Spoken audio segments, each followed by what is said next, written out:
না, আমাদের আজকে যে আলোচনা তাতে দেখুন কি অসাধারণ ভাবে আমরা তিনজন একমত হয়েছি যে এই সরকারটি ভীষণ রকম দুর্বল, ভীষণ রকম অকার্যকর, ভীষণ রকম দান। কারণ এটা এই সরকারের ব্যর্থতার মধ্যে সীমাবদ্ধ নয়। দুর্ভাগ্যজনক ভাবে আমরা যে একটা বিরাট স্বপ্ন নিয়ে আসলে যাত্রাটা শুরু করেছিলাম, এবং একটা দীর্ঘ লড়াই, তো 15 বছর একটা লম্বা সময়। এই 15 বছরের লড়াই এবং গত 24শে অগস্ট, জুলাই আগস্টের 36 দিনের বিভৎসতা, তারপরে যখন এই সরকারটি আসলে কোনো জায়গাতে, আপনি আমাকে একটা জায়গা দেখান খালেদ ভাই যে এই সরকার সফল, যদি একটা জায়গাও থাকতো আমাদের কিছুটা হয়তো সান্ত্বনা হতো, কিন্তু আমরা আনফর্চুনেটলি তিনজনই একমত দুর্বল, তবে পুরোপুরি কিছু জায়গায় ওই কি সফল হয় নাই কিনা সেটা আমরা নিশ্চয়ই আসলে খুঁজে দেখবো, যে যেই পরিস্থিতি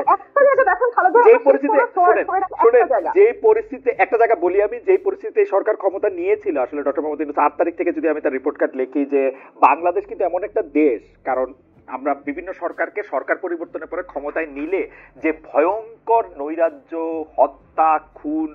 জায়গা দেখি, তার তুলনায় অনেক কম হয়েছে, তারা সেটি ভালো সামাল দিয়েছে।